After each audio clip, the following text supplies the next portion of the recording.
두 가지로 딱 요약하고 말씀 나눌게요. 첫 번째는 메신저에 대해서 나누어 볼게요. 두 번째는 메시지에서 살펴보려고 합니다. 자, 메신저와 메시지. 자, 첫 번째 메신저. 예레미야는 누구냐? 자, 자막 보시죠. 예레미야 1장 1절입니다. 같이 읽을까요? 베냐민 땅 아나돗의 제사장들 중 힐기야의 아들 예레미야의 말이라. 자, 베냐민 땅 아나돗은요. 이렇게 자료를 찾아보니까 예루살렘으로부터 북동쪽 한 4km, 그러니까 뭐 그렇게 멀지는 않습니다. 가까워요. 4km 정도 떨어진 동네고요. 또한 예레미야의 아버지는 그 동네에서 제사장 역할을 하던 힐기야라는 사람이었습니다.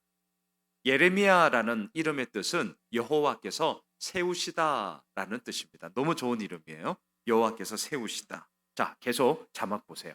2절, 3절을 보십시오. 아몬의 아들 유다 왕 요시야가 다스린 지 13년에 여호와의 말씀이 예레미야에게 임하였고, 요시야의 아들 유다의 왕 여호야김 시대부터 요시야의 아들 유다 왕 시드기야의 11년 말까지, 곧 5월에 예루살렘이 사로잡혀 가기까지 임하니라.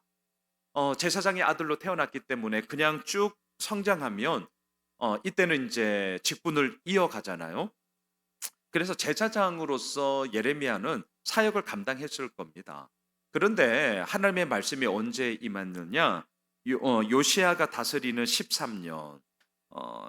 기록을 보니까요. BC 한 627년 경이고, 예레미야의 나이로 따지면 대략 20살 때. 그러니까 대략 20살 때에 하나님의 말씀이 예레미야에게 임하였습니다. 그리고 이제 얼마 동안 사역을 했느냐? 2절과 3절의 이 기간을 대략 계산하면 40여 년 정도 됩니다. 그러니까 그냥 20살에 이제 사역을 시작을 했고 한 40여 년, 그리고 이제 한 60여 세에 이제 생을 마감하게 되거든요. 그래서 한 40여 년 사역을 하게 됩니다. 언제까지? BC 586년 남유다의 마지막 왕이 3절에 기록되어져 있는 시드기야입니다. 바벨론에 의해서 망하게 되거든요. 그 망하고 난 이후, 그리고 3절을 한번 띄워 주시겠어요? 3절. 자, 3절 마지막에 보면 예루살렘이 사로잡혀 가기까지 임하니라. 이게 바벨론에 의해서 망했어요. 그리고 나서 여기서 끝나지 않았습니다. 실은 이제 조금 더 보려고 하는데요. 이 예루살렘이 바벨론에 의해서 망하고 나서 예레미야는 어떻게 됐냐면 남유다 사람들 가운데 반 바벨론주의, 친 애굽주의자들이 있었어요. 자, 다시요. 바벨론에 의해서 지금 남유다가 망했습니다. 예루살렘이 사로잡혔어요. 끝났어요. 그런데 그 남유다 백성들 가운데는 반바벨론주의, 친애굽주의파가 있었습니다. 그러니까 나라가 이제 망하니까 친애굽파니까 어디로 가겠어요? 당연히 애굽으로 이제 뭐 망명을 가든 이렇게 도망을 가든 하게 되겠죠. 그런데 이때에 누구를 강제적으로 연행해서 끌고 가느냐? 예레미야를 끌고 갑니다. 지들끼리 그냥 가면 되지. 예레미야를 끌고 가요. 자, 왜? 이유가 뭐냐? 예레미야가 선포한 말씀 가운데 어떤 내용이 있었냐면, 이제 이들이 듣기에는 나라를 팔아먹는 매국노와 같은 메시지가 있었습니다. 자, 그게 뭐냐? 여러분, 우리는 바벨론에게 집니다. 그러하기 때문에 우리 바벨론에게 항복해야 합니다. 이 메시지를 전한 거예요. 자, 한번 확인해 보시죠. 자막 보세요. 예레미야 38장 3절 4절에 보시면 여호와께서 이와 같이 말씀하시니라. 이 성이 반드시 바벨론의 왕의 군대의 손에 넘어가리니 그가 차지하리라 하셨다 하는지라. 이에 그 고관들이 왕께 아뢰되 이 사람이 백성의 평안을 구하지 아니하고 재난을 구하오니 청하건대 이 사람을 죽이소서. 그가 이같이 말하여 이 성에 남은 군사의 손과 모든 백성의 손을 약하게 하나이다. 당연하겠죠. 지금 이 사람들의 반응이 충분히 이해가 됩니다. 여러분 한번 생각해 보세요. 제가 상황을 한번 바꿔 볼게요. 일본의 억압과 압제가 막 본격적으로 시작할 때 우리나라에는 독립군들이 우리나라를 자주국방을 위해서 목숨을 걸고 싸웠어요. 자, 바로 그때 양순홍 목사가 이제 이렇게 강단에서 외치고 있습니다. 여러분, 우리는 일본에게 집니다. 그러니까 더 이상 희생 당하지 말고 우리 일본에게 항복해야 합니다. 자, 지금 눈빛이 달라졌어요. 아, 이게 정상이에요. 당연히 정상이죠. 어떻게 되겠습니까? 당장에 설교하는 주간에 손장로님이 팍 나오더니 당신이 말이야. 맥살 잡혀도 싸요. 예, 맥살 잡혀도 싸요. 야, 네가 목사냐 매국노지. 일본의 앞잡이가 돼가지고 이 인간이 미쳤구나. 뭐 이런 반응 나오지 않겠습니까? 당연한 거예요.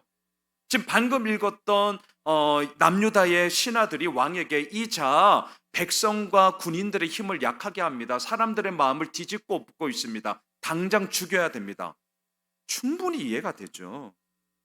예레미야가 지금 딱 이런 모습이라는 거예요. 그러니까 예레미야서를 이제 다음 주부터 읽을 때에 이러한 부분들을 좀 염두에 두고 읽어보셔요. 물론 예레미야는 바벨론의 앞잡이 아니에요. 남유다를 바벨론에게 팔아먹는 매국노 절대 아닙니다. 왜 그러면 예레미야는 이렇게 선포할 수밖에 없었냐? 이유가 딴 게 아닙니다. 하나님의 말씀이 임하였기 때문이거든요. 그래서 성경을 읽으실 때 선지서의 거의 모든 시작은 하나님의 말씀이 누구에게 임하니라 이렇게 시작이 됩니다. 그러니까 그 말씀이 그냥 임했을 뿐이에요. 그리고 아시죠? 정말 하나님의 역사하심은 이 임하게 하신 말씀 그대로 바벨론에게 망하게 되고요. 그리고 남유다는 역사로 이제 사라져 버리는 암울한 역사를 갖게 됩니다. 그대로 이루어졌어요. 그렇지만 예레미야를 통해서 듣게 되는 이 메시지는 정말 기분 나쁜 건 어쩔 수 없습니다. 기분 나쁜 건 기분 나쁜 거예요. 좋은 소리 들을 리가 없습니다. 우리라도 그랬을 겁니다. 그래서 예레미야는 남유다가 망하고 바벨론이 지배를 하게 될 때, 바로 그때에 반바벨론주의 신애굽주의자들에 의해서 이 인간 내가 끝장내리라. 그리고 쉽게 너 죽으면 안 돼. 너 힘들게 죽어야 돼. 그리고 끌고 가요. 어디로? 애굽으로. 자, 이제 예레미야는 애굽으로 끌려갔습니다. 그런데요, 앞서 말씀드렸습니다. 선지자는 누구냐? 하나님의 임한 말씀을 그대로 전하는 메신저예요. 자, 애굽으로 끌려갔거든요. 이게 웬일이에요? 애굽에서도 하나님의 말씀이 임하는 거예요. 환장하겠죠? 지금 이제 죽어가는 과정 속에 하나님의 말씀이 임했어요. 한번 그 말씀 보시겠습니까? 예레미야 43장에 보면 애굽에 하나님의 말씀이 임했을 때에 또 사람들의 반응이거든요. 한번 보셔요. 호사야의 아들 아사랴와 가레야의 아들 요하난과 모든 오만한 자가 예레미야에게 말하기를, 자, 이들은 반바벨론주의 친애굽파예요. 그리고 망명을 하면서 예레미야를 끌고 간 자들 중에 일부입니다. 자, 말합니다. 네가 거짓말 하는구나. 자, 지금 상상하면서 들으세요. 우리 하나님 여호와께서 너희는 애굽에서 살려고 그리로 가지 말라고 너를 보내어 말하게 하지 아니하였다. 자, 그 다음 구절. 이는 네리야의 아들 바룩이 너를 부추겨서 우리를 대적하여 갈대아 사람, 갈대아는 바벨론입니다. 바벨론 사람의 손에 넘겨 죽이며 바벨론으로 붙잡아 가게 하려 하는구나. 어디에서? 애굽에서. 사람 진짜 미치는 거죠. 자, 제가 리얼하게 이 말씀을 다시 한번 각색해 볼게요. 이런 겁니다. 한번 들어봐 주세요. 야, 너 아직도 정신 못 차리네? 야, 심지어는 너 지금 여기가 어딘 줄 알아? 애굽이야. 야, 정신 차려. 바벨론 아니야. 여기 애굽이라고 이놈아. 그런데 아직도 바벨론으로 가야 한다고 말하냐? 이런 매국노 같은 놈. 나라를 이미 다 팔아먹었는데도 이제 애굽마저 팔아먹으려고 그래? 야, 너 정말 바벨론의 앞잡이구나. 너는 우리를 바벨론으로 붙잡아 가도록 넘기는 바벨론의 앞잡이일 뿐이야. 와, 그냥 욕을 하는 거예요. 그리고 어차피 예레미야는 죽어가거든요. 기록에 의하면 예레미야는 그러면서 애굽에서 최후를 맞이하게 됩니다. 자, 오늘 첫 번째 메신저에 대해서 우선은 간략하게 살펴보았습니다. 한 이 정도만 알아두시면 돼요. 예레미야는 오해를 받았습니다. 어떠한 오해냐? 친바벨론주의자구나. 그러니까 정치적으로 말하면 요즘 시끌시끌 하잖아요. 우리나라도요. 예. 친바벨론주의자구나. 야, 쟤는 말만 하면 바벨론에게 항복해야 되고 남유다는 바벨론에 망하게 된다고 얘기하는데 저 매국노 같은 놈. 누가 특별히 더 그럴까요? 앞서 말한 친애국주의자들은 다른 정치 색깔로 그럴 거고 가장 열받는 자는요, 독립투사들이 열받겠죠. 나는 목숨 걸고 지금 싸우고 있는데 저게 무슨 하나님의 사람이야? 저게 목사야? 뭐 이런 거예요. 자, 그러니 예레미야를 일컬어서 우리는 뭐라고 얘기합니까? 눈물의 선지자다. 자, 이제 이해가 되세요? 안 울 수가 없습니다.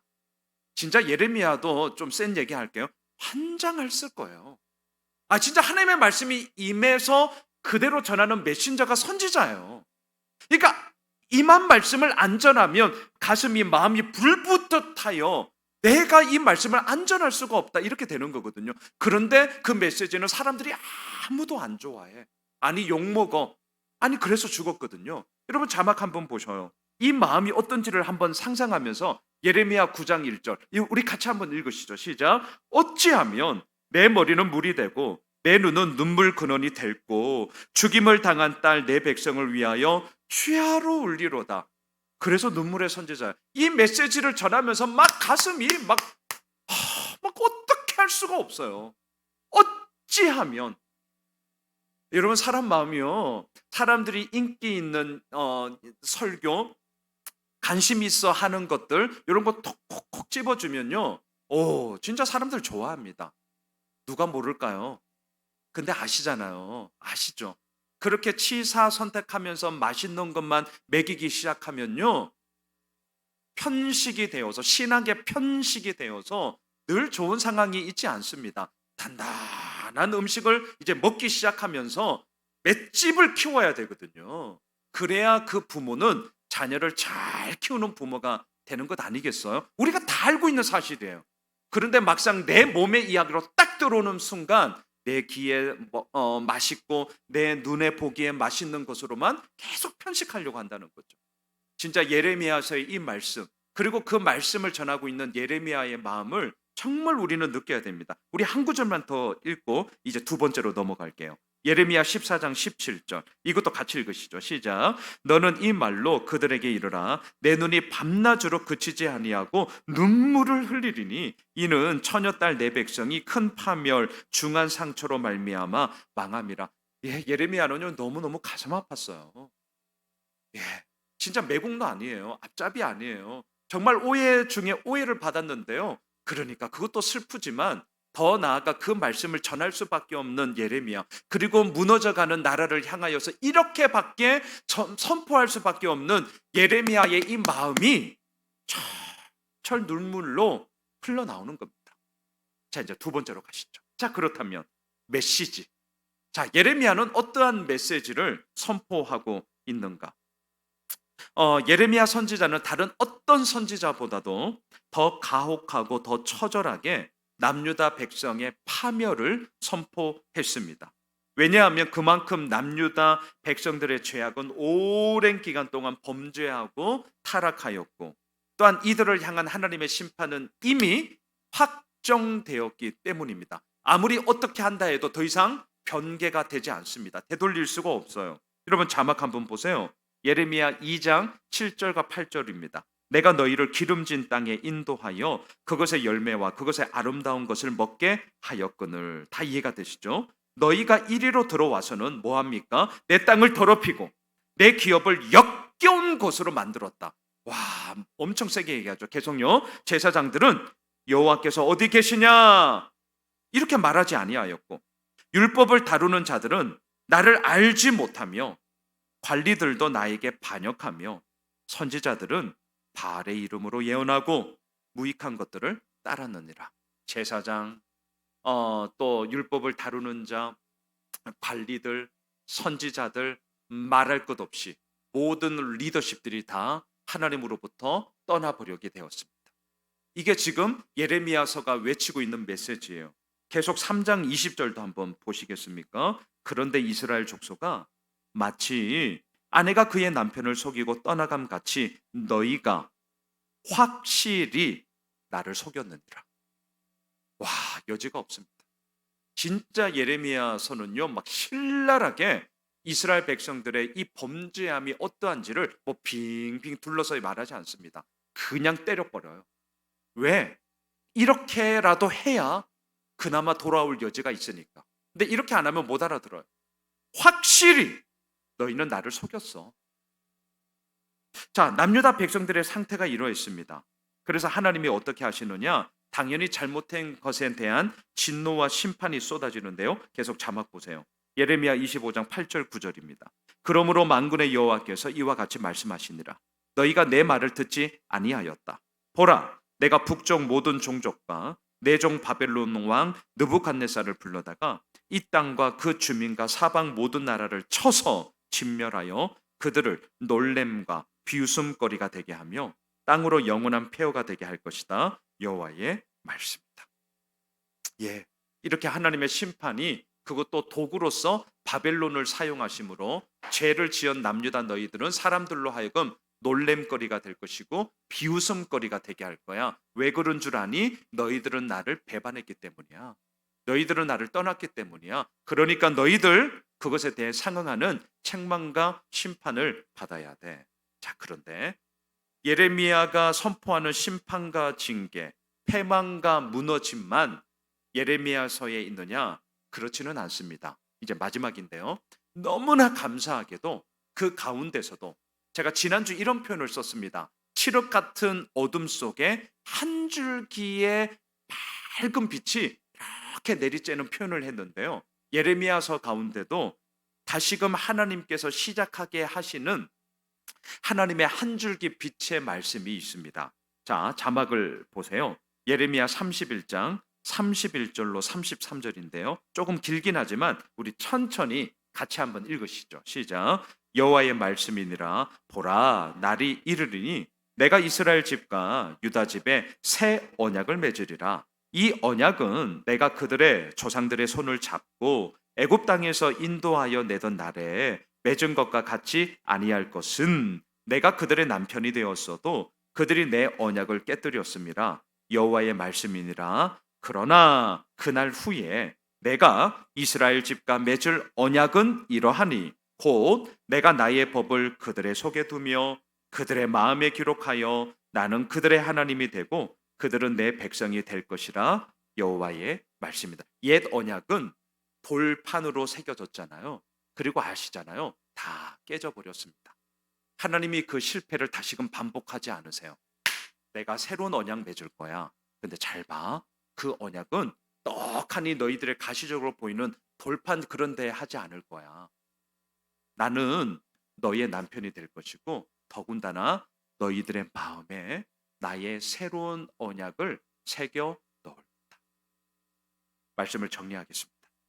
자, 이제 다음 주부터 예레미야서를 1장부터 25장까지 10월 중순까지 이제 보게 되실 거예요. 이렇게 묵상을 하시면서 뭐 오늘 다 생각 안 나셔도 됩니다. 하지만 눈물의 선지자 예레미야가 왜 이렇게 외치고 있는가? 펑펑 울면서 그것만 좀 상상해 주세요.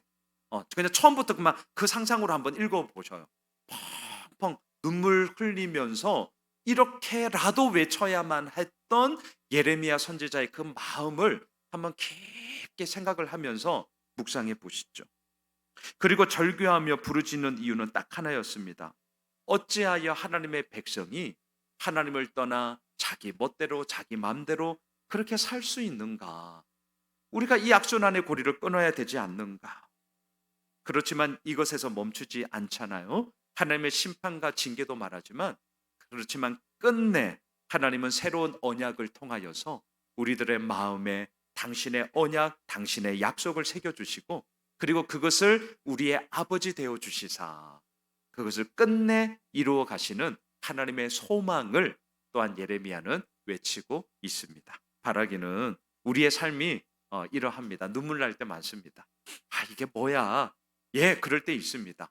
그리고 때로는 하나님의 심판과 징계 앞에 우리들의 잘못이 이렇게 떼치 맴매 당할 때 있습니다. 그렇지만 그것으로 끝나지 않습니다. 왜 우리를 책망합니까? 왜 우리를 훈계합니까? 아시잖아요. 너 죽어라, 너 망해라, 너 없어져라. 아니요, 아니요. 다시금 정신 차려야 돼. 아직 끝난 거 아니다. 다시 할 수 있어. 하지만 이런 모습으로는 안 돼.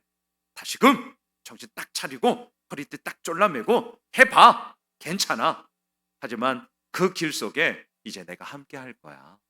예, 우리가 이러한 마음을 가지고 이러한 생각을 가지고 그 하나님 아버지 앞에 온전히 나아가는 그러한 다음 주부터 시작되는 우리 예레미야 묵상의 복된 시간이 되길 주님의 이름으로 축복합니다. 우리 함께